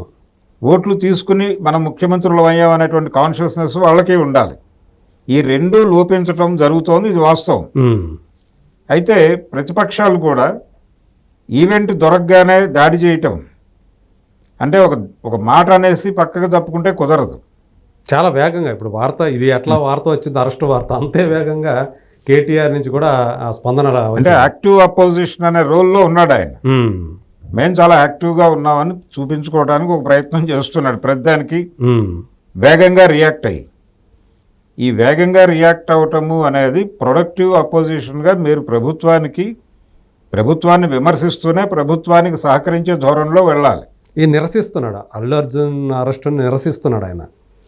నిరసించటం అనేది కరెక్ట్ కాదు. అది ప్రభుత్వం ఇప్పటికైనా అరెస్ట్ చేయటం అనేది సమంజసమే. ఎందుకంటే అసలు ఇప్పటిదాకా ఎందుకు తాత్సారం చేశారు, ఏం జరిగింది, ఇంటర్నల్గా ఎవరైనా మాట్లాడుతూ ఉన్నారా దీని మీద అనేది కూడా చూడాలి. అందుకని ఈ అరెస్టును తప్పుపట్టడం అనేది కరెక్ట్ కాదు. కానీ ఆయన లింక్ పెట్టి రాజకీయాలు కూడా మాట్లాడాడు. అవును, కేటీఆర్ గారు. అందుకని అది పొలిటికల్ ప్రోగ్రాంలో భాగంగా మాట్లాడాడు ఆయన స్పష్టంగా. ఒక యాక్టివ్ అపోజిషన్ రోల్లో ఉన్నాను నేను అనుకుని మాట్లాడాడు. అది కరెక్ట్ కాదు. ఓకే, కానీ ఒక పెద్ద హీరోని ఇలాంటి ఒక ఇన్సిడెంట్కి ఆయన కారణభూతుడయ్యా అని చెప్పేసి అరెస్ట్ చేయటం అనేది, సో అంటే సమాజానికి ఎలాంటి సంకేతాలు ఇస్తుందని మీరు అనుకుంటున్నారు? ఇప్పుడు గతంలో కూడా సుమన్ అరెస్ట్ అయినప్పుడు, లేకపోతే సంజయ్ దత్ అరెస్ట్ అయినప్పుడు ప్రపంచం చాలా కాన్షియస్గా మాట్లాడుకుంది కదా. ఇక్కడ ఏంటంటే రెండింటికి దీనికి అసలు పోలిక ఉందంటారా మీరు? పోలిక లేదు. అంటే ఒక పెద్ద హీరో అరెస్టు అనే వరకే పరిమితం చేస్తే, ఒక సెలబ్రిటీని అరెస్ట్ చేయటం అనే వరకు పరిమితంగా ఆలోచిస్తే పోలికలు ఉన్నాయి. ఓకే, అయితే ఇక్కడ చూడాల్సింది ఏంటంటే ఈ కేసు ద్వారా ప్రపంచానికి ఒక గుణపాఠం నేర్పిన వాళ్ళు అవుతారు. రేపు ఫర్దర్గా ఇలాంటి ఈవెంట్స్ డిజైన్ చేసేవాళ్ళు ఒళ్ళు దగ్గర పెట్టుకుని చేస్తారు. ప్రజల భద్రతను దృష్టిలో పెట్టుకుని చేస్తారు. అదే ప్రజల భద్రత అనేది ప్రమాణము, అన్నిటికంటే అదే అతి ముఖ్యం. అదే అతి ముఖ్యం. దాన్ని మీరి వ్యవహరించారు మీరు, దానికి కనీసపు విలువనివ్వలేదు. తర్వాత మీరు మాట్లాడిన మాటల్లో కూడా ఎక్కడా ప్రస్తావన లేదు. అందుకని మీరు నిర్దయగా వ్యవహరించారనే అనుకోవాల్సి వస్తుంది. అందుకని మీ అరెస్టు పట్ల ఒక సానుభూతో ఏవో రాకపోవడానికి కారణం అదే. ఓకే, అయితే జనరల్గా ఇంకా రకరకాలు చేయొచ్చు దీని మీద. అంటే అభిమానులు పెట్రోల్ పోసుకోవటాలు లాంటి విన్యాసాలు ఇవి కూడా చూసాం మనం గతంలో. అలాంటి విన్యాసాలు కూడా ఎక్కడా కనిపించటం లేదు. అభిమానుల నుంచి రియాక్షను ఇవి కూడా చూడాలంటే ఈరోజు సాయంత్రం లోపు ఆయన కోర్టులో ప్రవేశపెడతారా లేదా అనేది చూడాలి. 4 తర్వాత అన్నారట. అవును, 4 తర్వాత అంటే 5 తర్వాత విచారిస్తాము, దాన్ని బట్టి తీసుకెళ్తాం. ఆ విచారణ అంటే ఏం లేదండి, వాళ్ళని కూర్చోబెట్టి అడుగుతారు, కొన్ని డీటెయిల్స్ తీసుకుంటారు, పర్సనల్ డీటెయిల్స్. వాటి ఆధారంగా ఎఫ్ఐఆర్ రెడీ చేసి తీసుకెళ్ళి కోర్టులో పెడతారు. అదే కోర్టుకు పెట్టక తప్పదు. పెట్టిన తర్వాత కోర్టు డెసిషన్. ఓకే, పర్సనల్గా అతనికి ఏమన్నా ఇది నెగిటివ్ కానీ పాజిటివ్ సైడ్లో ఏది అయ్యే అవకాశాలు ఉంటాయి? ఏది కాదండి, వచ్చేస్తాడు. అతను నష్టమే ఉండదంటారా? అతనికి అంటే నష్టమేం లేదు, కానీ ఇది ఎక్నాలెడ్జ్ చేయలేదు అనేటువంటి ఒక విమర్శ అయితే ఎప్పటికీ ఉంటుంది. అక్కడ జరిగిన దానికి చేయలేదు, ఒక బాధిత కుటుంబానికి సంబంధించి తను ఏదైతే డబ్బులైతే ప్రకటించాడు కానీ అది కాదు చేయాల్సింది అనేది ఏదైతే ఉందో. డబ్బులు ప్రకటించడం వేరండి. నువ్వు నీ రెస్పాన్సిబిలిటీ ఏముంది ఆ ఇన్సిడెంట్లో అనేది నువ్వు కన్ఫెస్ అవ్వాలి కదా, అంగీకరించాలి కదా. నేర అంగీకరణ జరగలేదు అక్కడ. నేర అంగీకారము జరిగి ఉంటే ఓ పద్ధతిగా జనాలు అతని వెనకాల నడిచి ఉండేవాళ్ళు, నిజాయితీగా ఉన్నాడు అనే పేరు కూడా వచ్చేది. అది జరగల. అది జరగకపోవడంతోనే జనాలు నిర్లిప్తంగా చూస్తున్నారు. అంటే తనకి ఆ అవకాశం ఉన్నప్పటికీ కూడా దాన్ని ఉపయోగించుకోలేదు అనేది అతనికి ఆ నెగిటివ్ సైడ్ అనేది ఉండిపోయే అవకాశాలు ఎక్కువగా ఉన్నాయి. అంటే ఫ్యామిలీ పరంగా ఎవరో చెప్పుంటారు ఒక అడ్వైజ్, నువ్వు అడ్మిట్ అవ్వకు అని. అడ్మిట్ అయితే మళ్ళీ తలనొప్పి మళ్ళీ లీగల్గా ప్రాబ్లమ్స్ వస్తాయి అని చెప్పడం వలన ఆగి కూడా ఉండొచ్చు. ఓకే, అంటే తను యాక్చువల్గా తను ఇంటెన్షనల్గా కన్ఫెస్ అవ్వాలని అనుకుని ఉండొచ్చు, కానీ వాళ్ళ ఫ్యామిలీ సైడ్ నుంచి ప్రెజర్ వచ్చి ఉండొచ్చు. ఎందుకంటే ఒకరోజు మధ్యలో గ్యాప్ కూడా ఉంది. ఈ చర్చలు, ఈ గందరగోళాలు ఇవన్నీ కూడా అతని మెదడులో రన్ అవుతున్నాయి. అందుకని చాలా డిమ్గా కనిపించాడు ఆ రోజు డయాస్ మీద, ఆ సక్సెస్ మీట్లో. ఆ సక్సెస్ మీట్ తాలూకా జోష్ కనిపించాల. సో ఇతని అభిప్రాయమే అని అనుకోనక్కర్లేదు. అది ఏది వెళ్ళకపోవటం, ఫ్యామిలీ గురించి ఎక్కడ కన్ఫ్యూస్ అవ్వకపోవడం, ఇవన్నీ కూడా ఇలాంటి గైడెన్స్లు జరుగుతాయి ఫ్యామిలీ వైపు నుంచి. రాంగ్ గైడెన్స్ డెఫినెట్గా జరుగుతాయి. ప్రేమ కొద్దీ చేసేస్తారు, పర్సనల్ ప్రేమలు అడ్డొచ్చేసి ఇలాంటివన్నీ చెప్తారు. అలాంటి సందర్భాల్లోనే సంయమనంతో వ్యవహరించి వాళ్ళని అలా కాదులే, ఏది జరిగితే అది జరుగుతుంది. ఈరోజు అలాగైతే తండ్రి వ్యాన్ ఎక్కితే నువ్వు దిగిపో, నేను ఎక్కి వెళ్ళిపోదు, నేను చూసుకుంటాను, నువ్వు టెన్షన్ పడొద్దని చెప్పాడు. ఇదే మాట ఆ రోజున చెప్పాలి. ఇవన్నీ కాదు, ఏది జరిగినా నేను చూసుకుంటాను, నేను కన్ఫ్యూస్ అవదలుచుకున్నాను, అవుతాను అంతే అని ఆయన మాట్లాడి చెప్పున్నట్టయితే వేరేగా ఉండేది పరిస్థితి. అంటే ప్రజల మద్దతు దక్కేది. అది మిస్ అయ్యాడు. ఆ మిస్ అవటం అనేది ఒక వ్యాక్యూమ్ అయితే నడుస్తుంది కెరియర్. ఓకే, త్రూఅవుట్ ఈ కంటిన్యూగా నడిచే వ్యవహారం ఇక అంతా కూడా ఉంటుంది. రేపొద్దున ఎవరో ఒకరు, ఎందుకంటే సోషల్ మీడియా ఉంది కాబట్టి ఎవరో ఒకరు దాన్ని రకరకాల. ఒక విచిత్రమైన పరిస్థితి ఏంటంటే తెలుగు ఇండస్ట్రీలో 74లో సినిమా తీశారు వాళ్ళు, మొదటి సినిమా బంట్రోతు భార్య గీతా ఆర్ట్స్. అంటే 50 ఏళ్ళు కంప్లీట్ చేసుకున్నారు వాళ్ళు. సినీ స్వర్ణోత్సవం ఈ సంవత్సరమే కంప్లీట్ చేసుకున్నారు. సినీ స్వర్ణోత్సవంలో ఉన్నారు. అలాగే మోహన్ బాబు సినిమా అది 50వ ఏట ప్రవేశించింది, స్వర్గం నరకం. అంటే భక్తవత్సలం నాయుడు మోహన్ బాబుగా మారి 50 ఏళ్ళు. అవును, 75లో కదా అది వచ్చింది. అవును, ఆ సందర్భంగా వాళ్ళు కూడా ఒక రకంగా సినీ స్వర్ణోత్సవ వేడుకల్లోనే ఉన్నారు. అలా రెండు కుటుంబాలు సినీ స్వర్ణోత్సవ వేడుకలు జరుపుకోవాల్సినటువంటి సందర్భంలో రెండు కుటుంబాల్లోనూ ఇలాంటి దారుణాలు జరగటం అనేది అది కోఇన్సిడెన్స్ కావచ్చు, కానీ ఒక విచిత్రమైనటువంటి వ్యవహారంగా కనిపిస్తుంది. దాన్ని కూడా పరిగణనలోకి తీసుకోవాలి. అది మరీ అంటే మొత్తం ఒక కుటుంబ వ్యవహారం. అది అందులో మొత్తం చూస్తుంటే ఇక్కడ ఏదో మనోజ్ని మొత్తానికి పక్కకి తోసేసే ప్రయత్నం కనిపిస్తుందని ఎక్కువ మంది అభిప్రాయపడతారు. ఎందుకంటే ఆయన చెప్పినటువంటి ఒక ఆడియో ఫస్ట్ ఏదైతే ఆత్మగౌరవ పోరాటం అన్నాడు ఆయన. ఈ ఆత్మగౌరవ పోరాటం అనే దానిలో మనకి అర్థమయ్యేది ఏంటంటే ఆస్తుల గొడవ మాత్రమే కాదు, ఆస్తుల గొడవ కూడా ఉంది. దాంతోపాటు అధికారానికి సంబంధించి తనకు రోల్ ఇవ్వకపోవడం అనే దాని మీద ఆయన అసహనంగా ఉన్నాడు. అంటే నాకు హక్కు ఉంది, అక్కడ హక్కు ఉంది అనే దాని గురించి ఆత్మగౌరవం అనేది కూడా వచ్చింది. అదే హక్కు ఉన్నప్పుడు నా అధికారం లేదు, అక్కడ నా మాట చెల్లుబాటు కావడం లేదు, నేను అక్కడ అడ్మిట్ కాలేకపోతున్నాను, వెళ్ళలేకపోతున్నాను. అలాగే అందులో వస్తున్నటువంటి డబ్బుల్లో నుంచి డైవర్స్ జరుగుతోంది, ఇతర కార్యక్రమాలకి ఇతర ప్రాజెక్టులకి డైవర్ట్ చేస్తున్నారు నిధుల్ని అనే ఒక అభిప్రాయం కూడా ఉంది అతనికి. అది అన్న ఎక్కువ అనుభవిస్తున్నాడు అనేది కూడా డైవర్షన్ అక్కడి నుంచే జరుగుతోంది. జరుగుతున్నప్పుడు బ్రాడ్గా చూస్తే ఇతను కూడా దానిలో భాగస్వామి, కానీ ఆపరేషనల్ సైడ్ ఆయన లేడు. ఆపరేషనల్ సైడ్ టోటల్ విష్ణు ఉన్నాడు. ఆయన నిధులను డైవర్ట్ చేసేస్తున్నాడు రకరకాల ప్రాజెక్టులకి. దీనివల్ల రేపు పొద్దున్న నష్టం సంభవిస్తే అందరూ బాధ్యులవుతారు. ఈ పెయిన్ కూడా ఉండుండొచ్చు. ఇలా రకరకాల సమస్యలు ఉన్నాయి అక్కడ. అంటే మొత్తం ఇప్పుడు ఏదైతే నేను ఖర్చు పెట్టుకున్నానో అదంతా నేను సంపాదించిందే, అట్లాగే నా భార్య సంపాదించింది, నాకు నేను ఎప్పుడు ఆస్తులు వాడుకోలేదు, నాకేం ఇవ్వలేదు అని కూడా అతను చెప్పాడు. చెప్పి టోటల్గా నన్ను వీళ్ళు ఒక అన్వాంటెడ్ ఫెలోగా చూస్తున్నారు, ఏదో ఒక సడన్గా మా ఇంట్లోకి వచ్చాడు అన్నట్టుగా బిహేవ్ చేస్తున్నారు నాతో. నేను ప్రేమించడం పెళ్లి చేసుకోవడమే నేరం అన్నట్టు చూస్తున్నారని చెప్తున్నాడు కదా. అవును, అది కూడా ఒక అంటే మోహన్ బాబు గారు చాలా ఇంటర్వ్యూల్లో నేను ఆ పెళ్లిని మొదట కాదన్నప్పటికీ తర్వాత ఆమోదించాను, ఆ కుటుంబం కూడా నాకు తెలుసు, భూమా ఫ్యామిలీ నాకు తెలియంది కాదు అన్నాడు ఆయన. అవును, వన్స్ యాక్సెప్ట్ చేశాను అన్న తర్వాత ఇంకా యాక్సెప్టెన్సీయే ఉండాలి. డినై అంటే డినైయే ఉండాలి. కానీ ఆయన మళ్ళీ నీ భార్య మాట విని నువ్వు తాగుడుకు అలవాటు పడ్డావని అంటావేంటి? అదే రకరకాలుగా మాట్లాడాడు ఆయన మాట్లాడుతున్న చాలా మాటల్లో గందరగోళం ఉంది. అంటే ఆమె ఫోర్స్ చేసిందా తాగా అని చెప్పేసి మొగుడిని ఫోర్స్ చేసి తాగిచ్చింది అన్నట్టుగా ఆయన చెప్పే విధానం ప్రొజెక్ట్ చేశాడు. అలాగే అవును, కొడుకుని అలా ప్రొజెక్ట్ చేశాడు. కరెక్ట్ కాదు అది. ఆయన ఆ రోజు ఒక రిపోర్టర్ మీద దాడి చేశాడు. ఆ దాడి చేసిన తర్వాత ఆయన కన్ఫెషన్ టైప్లో ఒక ఆడియో రిలీజ్ చేశాడు. అవును, ఈరోజు నిన్న రాత్రి వచ్చింది. మొదట ఆడియో చేశాడు, తర్వాత ఒక లెటర్ టీవీ ఛానల్ యాజమాన్యానికి రాసినటువంటి లెటర్లో ఉన్న టాపిక్ వేరు. ఇక్కడ ఈ ఆడియోలో ఆయన మాట్లాడిన ధోరణి వేరు. అక్కడ అసలు కన్ఫెషన్ లేదు, అసలు అందులో కన్ఫెషన్ లేదు. అవును, ఆయనకి చిరాకు వేసి ఉండొచ్చు, మీడియా ఎంటర్ కావటం అనేది ఆయనకి చిరాకు అనిపించి ఉండొచ్చు, అందులో తప్పు ఉందని నేను అంటలేదు.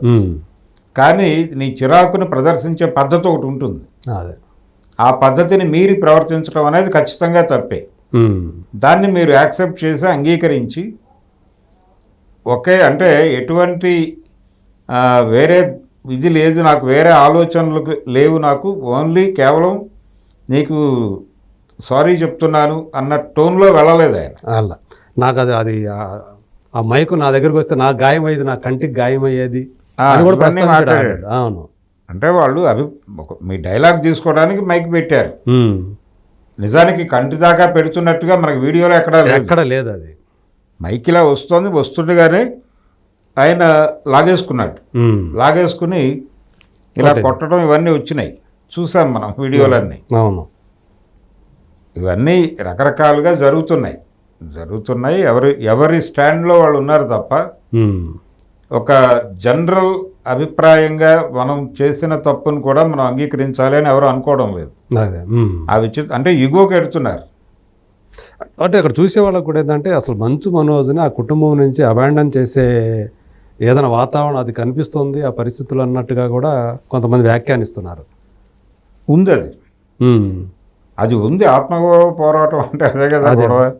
అంటే కాలేజీలకు సంబంధించి కూడా ఇతను అసలు ఎంట్రీయే లేదని చెప్పేసి ఎంట్రీ లేదనే కదా గొడవ. ఇప్పుడు అతను ఆ మధ్య 2 months బ్యాక్ అక్కడ పేరెంట్స్ కమిటీ వాళ్ళు చాలా విమర్శలు చేశారు ఆ ఇన్స్టిట్యూషన్ మీద, ఓపెన్గా ప్రెస్ మీట్ పెట్టి చేసినప్పుడు చాలా డ్యామేజ్ అయింది.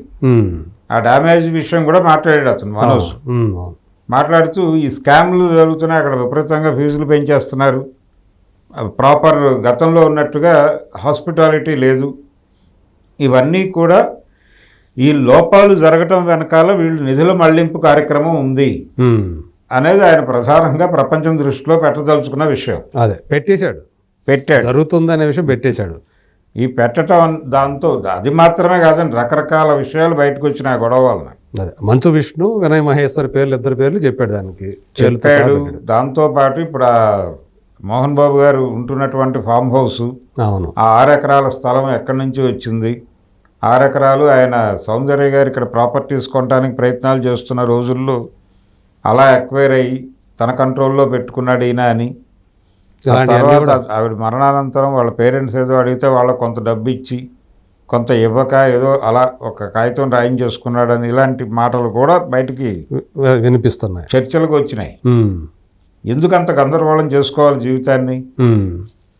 అందుకని ఇంటి మధ్యలో అంటే 4 గోడల మధ్యలో తేల్చుకోవాల్సిన విషయాలని పైగా ప్రతి ఒక్కరికి బౌన్సర్లు ఉన్నారు ఆ ఇంట్లో. అది ఇదొక విచిత్రమైనటువంటి సందర్భం.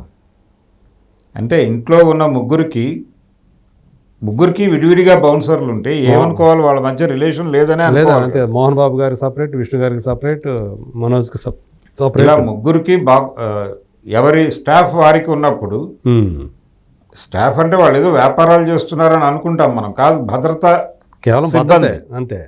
ఈ భద్రతా సిబ్బందుల్ని పెట్టుకుని వాళ్ళ ఇంట్లో ఉంటున్నారంటే ఒకళ్ళ మీద ఒకళ్ళకి నమ్మకాలు లేవనే కదా. అంతేగా. నమ్మకాలు లేనప్పుడు ఎందుకు ఉంటున్నారు? మీరు అందరూ కలిసి అక్కడ విడిపోయి హాయిగా ఉండొచ్చు కదా. ఆ ప్రాపర్టీ ఏమైనా అయిపోద్దామని కాపలాకి అక్కడ ఉంటున్నారు వీళ్ళు అనుకోవాలి. అంటే విష్ణు ఇక్కడ లేకపోయినప్పుడు కూడా, దుబాయ్లో ఉంటున్నప్పుడు కూడా ఆయనకు సంబంధించినటువంటి సెక్యూరిటీ సిబ్బంది ఇక్కడ ఉంటున్నారు అని చెప్పేసి అంటున్నారు. అంటే ఇక్కడ జరుగుతున్న పరిణామాల మీద ఒక నిఘా ఉండాలి కదా అతనికి కూడా. అతని ఇంట్రెస్ట్ ఉంటుంది కదా. అవును. అది తండ్రి మీద ఇంట్రెస్ట్తో నిఘా లాగా కంటే కూడా తనకు సంబంధించిన లాభ నష్టాలు ఏమైనా జరుగుతాయేమో అనే ఉద్దేశంతో పెట్టిన నిఘా నేత్రంగా కూడా కనిపిస్తుంది. అదే జరిగి ఉండొచ్చు. సో వాళ్ళ మధ్య ఆ గొడవలు అంటే ఆ సిబ్బంది మధ్య తలెత్తినటువంటి గొడవలు చివరికి కుటుంబం దాకా వెళ్ళి దాని గురించి తండ్రి కొడుకులు రోడ్డున పడే పరిస్థితికి రావటం అనేది విచారకరమే. అదే అంటే మోహన్ బాబు ఇప్పుడు దాకా ఇంతకాలం 50 సంవత్సరాలుగా ఆయన బిల్డ్ చేసుకుంటూ వచ్చినటువంటి కెరీర్ కానివ్వండి, ఆ పాపులారిటీ కానివ్వండి, ఇలా ఈరోజు అవటం అనేది ఇండస్ట్రీ అంటే అతని మీద గతంలో కూడా చాలా జరిగినప్పటికీ ఇబ్బందికరమైనటువంటి సందర్భాలు అనేకం చూశాడు ఆయన, మోహన్ బాబు గారు. రీసెంట్గా అంతేగాని అది దేనికైనా రెడీ అనే సినిమా సందర్భంగా కూడా ఈ ఇన్సిడెంట్స్. అదే వాళ్ళ ఇంటి ముందు బ్రాహ్మణ సంఘాలు ధర్నా చేస్తూ ఉండగా ఆయన బాక్సర్లతోనే దాడి చేయించాడు. అవును, అప్పుడే బౌన్సర్లు ఉండాలి అని ఇంట్లో అనేది ప్రపంచానికి తెలిసింది. అంటే ప్రైవేట్ సెక్యూరిటీతో దాడులు చేయించాడు అనేది చాలా ఎక్కువ ఫోకస్ అయింది. అవును, ఆల్రెడీ జొన్నవిత్తులు గారు దాని మీద మాట్లాడాడు. అంటే ఆ రోజున బ్రాహ్మణ శాపం తగిలే ఇలా జరిగింది అనేసాడు ఆయన యాంగిల్లో ఆయన ఒక స్టాండ్ తీసేసుకుని. ఇది మాత్రమే కాదు కదా, అనేక సందర్భాలు ఉన్నాయి. జర్నలిస్టుల మీద దాడి చేయటం కూడా ఇది కొత్త ఏం కాదు ఆయనకి. గతంలో ఆంధ్రభూమి జర్నలిస్టు మీద దాడి చేసినటువంటి ఒక చరిత్ర ఉంది ఆయనకి. అంటే ఆయన మొదటి భార్య మరణం మీద వార్త రాసినటువంటి ఆ పద్ధతి మీద విమర్శతో ఆయన దాడి చేశాడు ఆ రోజు. అదే అందరికీ తెలిసిన విషయమే. అది అంటే ఇలా ఆయన కొంచెం దూకుడు స్వభావం, ముక్కోపి అనేది ఇవన్నీ. ఇప్పుడు జయంతి గారిని పెదరాయుడు సెట్లో ఆయన కొట్టాడు, రాజ్ కుమార్ గారు పిలిచి మందలించాడు అనేది కూడా అందరికీ తెలిసిన విషయమే కదా. అవును. అలాగే చిత్తూరు కలెక్టరేట్ మీద దాడి చేసి రెవెన్యూ సిబ్బంది మీద చేసుకున్నటువంటి కేసులో శ్రీహరి కూడా ఇన్వాల్వ్ అయ్యి ఆ కేసుకు వాయిదాకు తిరిగిన విషయం అందరికీ తెలుసు కదా. ఒక అంటే అన్నమయ్య చెరువు అనేటువంటి ఏరియాలో ఏదో కబ్జాకి పాల్పడ్డాడు ఈయన అని నోటీసులు ఇస్తే వాళ్ళ మీద కోప్పడ్డాడు ఈయన వెళ్ళి. ఇలాంటి అనేక సంఘటనలు ఉన్నాయి కదా ఆయన మీద. అదే ఈ రెఫరెన్స్లో మోహన్ బాబు ఇలా చేశాడు అనే దగ్గర ప్రజలు ఒక అభిప్రాయం తీసుకోవడానికి ఒక ప్రాతిపదిక ఏర్పాటు చేశాడు ఆయన. అదే ఆచరణ నుంచి. అదే ఈరోజు ఆ జర్నలిస్ట్ మీద దాడి చేయటం కూడా ఎక్కువగా విమర్శలకు తావివ్వటం కూడా అదే దానికే. అనేక సంఘటనలు ఉన్నాయి. అంటే పైగా అంటే తను తీవ్రంగా గాయపడ్డాడు అతను, ఆ జర్నలిస్ట్. అది ఇప్పుడు సలీం సినిమాకి సంబంధించి ఆ డైరెక్టర్తో ఒప్పందం చేసుకున్నారు వీళ్ళు, ఫైనాన్షియల్ డీల్. వైవిఎస్ చౌదరి గారితో డీల్ చేసుకున్నారు. ఆ డీల్ని ఫుల్ఫిల్ చేయలేదు వీళ్ళు, హానర్ చేయలేదు. అది పంచాయతీ జరిగింది, దాసరి గారి దగ్గర పంచాయతీ జరిగింది. అక్కడ ఈయన యాక్సెప్ట్ చేశాడు మోహన్ బాబు గారు. ఏదో స్థలం ఇస్తాను మణికొండలో అని చెప్తే ఈయన ఓకే అన్నాడు, అయిపోయింది. కానీ ఆ స్థలంలో ఈయన ఏదో నిర్మాణం చేపట్టబోతే అక్కడ అబ్జెక్ట్ చేశారు. ఇదేమిటంటే నేను ఇవ్వాలి అనుకున్నాను కానీ అది వేరే ప్రాబ్లమ్స్లో ఉందిలే, అది కాదు, నేను ఇంకెక్కడైనా చూస్తాను, నువ్వు ప్రస్తుతానికి ఆగు అన్నాడు ఆయన. ఈ మాట ముందే చెప్పాలి కదా ఈయనకి. అది చేసే ముందే చెప్పాలి కదా. చేసే ముందే నీకు ఇస్తానన్న స్థలంలో నేను వేరే కార్యక్రమం అనుకుంటున్నాను బ్రదర్ అని చెప్పాలి కదా. ఈయన కోర్టుకు వెళ్ళాడు కదా, ఇది ఇలా సెటిల్ అవ్వదు అనే ఉద్దేశంతో కదా ఆయన కోర్టుకు వెళ్ళాడు. ఆయన కూడా ఎక్కడ మాట్లాడలేదు ఈ విషయం. నేను పర్సనల్గా ఒకరోజు ఒక ఇండస్ట్రీకి సంబంధించి ఒక కెమెరాలు అద్దెకిచ్చిన వాడికి ఒక ప్రొడ్యూసర్ నుంచి డబ్బులు రాకపోవటం, చెక్కులు బౌన్స్ అయినాయి. అప్పుడు ఆ బౌన్స్ అయినటువంటి చెక్కులు కేసు వేయమని చెప్తే అక్కడికి వెళ్ళాం కోర్టు దగ్గరికి. ఆ రోజు వీళ్ళ వాయిదా చౌదరి గారి ఆయన ఉన్నాడు అక్కడ కోర్టు దగ్గర. ఇదేంటి మీరు ఇక్కడ ఉన్నారని నాకు తెలియదు ఈ గొడవ అంతా. అడిగితే అప్పుడు కూడా ఆయన చాలా మొహమాటంగా చెప్పాడు, ఏదో సలీం గొడవలు అండి, ఏదో డబ్బులు అంటే ఏదో దాసరి గారి దగ్గర మాట్లాడుకున్నారు కదా అంటే, లేదు అక్కడ మాట్లాడుకున్నాం, ఆయన యాక్సెప్ట్ చేశాడు కానీ అది అవ్వలేదు, ఫైనల్గా కోర్టుకు వచ్చింది, మరి కోర్టు వారు ఏం చెప్తారో తెలియదు అన్నాడు ఆయన. ఆయన మొహమాట పడ్డాడు కానీ చెప్పడానికి. తర్వాత 15 రోజులకి పేపర్లో వచ్చింది అది. అవును, కోర్టు ఆయనకు అనుకూలంగా తీర్పు చెప్పింది. అవును, తీర్పు చెప్పింది. అప్పుడు ప్రపంచానికి తెలిసింది విషయం. అయినప్పటికీ అది ఇంకా సాల్వ్ కాల. స్టిల్ ఈ రోజుకి దాని మీద అప్పీల్కి వెళ్ళాడు ఈయన మళ్ళీ. ఆయనకి ఇంకా రావాల్సింది రాలేదు. చౌదరి గారు ఆయన నష్టపరిహారం అనేది ఇతోడే పోడ్లా. సో రకరకాల సందర్భాలలో మోహన్ బాబు గారు కొంచెం అంటే కొంచెం డిస్ప్యూట్ ప్రౌండ్ ఏరియాగా ఉంటాడు ఆయన అనేది ఒక అభిప్రాయం ఉంది. అదే దీంట్లో ఆయనది కూడా వస్తూ ఉంది. ఇప్పుడు అల్లు అర్జున్ అరెస్ట్ చేశారు కాబట్టి మా మోహన్ బాబు కూడా అరెస్ట్ చేసే అవకాశాలు ఉన్నాయి అని చెప్పేసి కూడా, అంటే 24 వరకు వాళ్ళకు కోర్టు వెసులుబాటు ఇచ్చింది. ఆ వెసులుబాటు ఆధారంగా రన్ చేస్తారు. ఆ రోజున విచారణకు వెళ్ళాలి. విచారణ తదనంతరం అరెస్ట్ చూపించవచ్చు. ఓకే, సో ఇప్పుడు వాళ్ళకు కూడా యాంటిసిపేటరీలు ఇవేమీ కాల కోర్టు నుంచి. సో అనివార్యంగా ఎఫ్ఐఆర్ ఫైల్ చేసి కోర్టులో పెట్టేస్తే వాళ్ళు కోర్టు నుంచి బెయిల్ తీసుకుని జామీందారులను పెట్టుకుని బయటకు వస్తారు. Okay sir, right, thank you so much. మొత్తానికి ఇట్లా అల్లు అర్జున్ గారి వ్యవహారం, ఇంకో పక్క మంచువారి వ్యవహారం, సినిమా ఇండస్ట్రీ అనేది మొత్తానికి ఇప్పుడు వీటితోటి ఇలాంటి విషయాలతోటి పోలీసులు కేసు రాంగ్ రీజన్స్ తోటి వార్తలకు ఎక్కుతోంది. ఒక పక్క అంటే పుష్ప అనేది మంచి కలెక్షన్ సాధించి తెలుగు చిత్రసీమకు గర్వకారణం అని చెప్పుకుంటున్న పరిస్థితుల్లోనే ఇలాంటి కాదు. ఇప్పుడు ఎక్కువ మంది ఇప్పుడు అల్లు అర్జున్ విషయంలో చూసుకుంటే ఇప్పుడు దిల్ రాజు కానివ్వండి, ఇలా కొంతమంది చిరంజీవి గారు ఇలాంటి వాళ్ళు ఇందులో ఇన్వాల్వ్ అవుతున్నారు. అవును, కొంచెం తగ్గించే ప్రయత్నం, కేసు యొక్క సీరియస్నెస్ని తగ్గించే ప్రయత్నం చేస్తున్నారని కూడా వస్తూ ఉంది. అదే కొంచెం లాబీయింగ్ అనండి, లైజారింగ్ కానివ్వండి, ఏదో ఒకటి ఒక మద్దతుగా నిలబడే ప్రయత్నం అయితే జరుగుతోంది. అందుకని ఎఫ్డీసీ చైర్మన్ రీసెంట్గానే ఆయన నియామకం జరిగింది కదా దిల్ రాజు గారిది. అవును, అందుకని ఇండస్ట్రీ వైపు నుంచి అంటే అరవింద్ గారికి ఒక స్ట్రైచర్ ఉంది. అరవింద్ గారికి ఇండస్ట్రీలో ఉన్నటువంటి స్ట్రైచరు, దాని రీత్యా ఖచ్చితంగా అందరితోనూ ఆయనకి సత్సంబంధాలు ఉన్నాయి.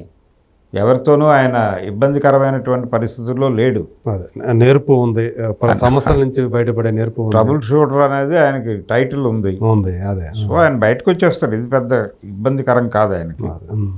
అలాగే చిరంజీవి వీళ్ళందరూ కూడా ఈ టైంలో అంటే ఆ ఫ్యామిలీకి ఒక కష్టం వచ్చినప్పుడు అండగా నిలబడాల్సిన అవసరం ఖచ్చితంగా ఉంటుంది. అంతేగా, నైతికంగా మోరల్ సపోర్ట్ ఇవ్వాలి కాబట్టి వచ్చారు. రేపు ఆ కుటుంబంలో ఏదైనా ఇలాంటిది జరిగినా అరవింద్ గారు వెళ్ళి కూర్చుంటాడు. అందుకని వాళ్ళ మధ్య ఏదో విభేదాలు ఉన్నాయని ప్రచారం జరుగుతుంది కానీ అది కరెక్ట్ కాదు. ఇలాంటి టైంలో తెలుస్తుంది విభేదాలు ఉన్నాయా లేదా ఒకటేనా అనేది. సో మేము ఒకటే అని తన చర్య ద్వారా చిరంజీవి గారు చెప్పినట్లే అనుకుంటున్నాను. థ్యాంక్ యూ అండి, థ్యాంక్ యూ సో మచ్.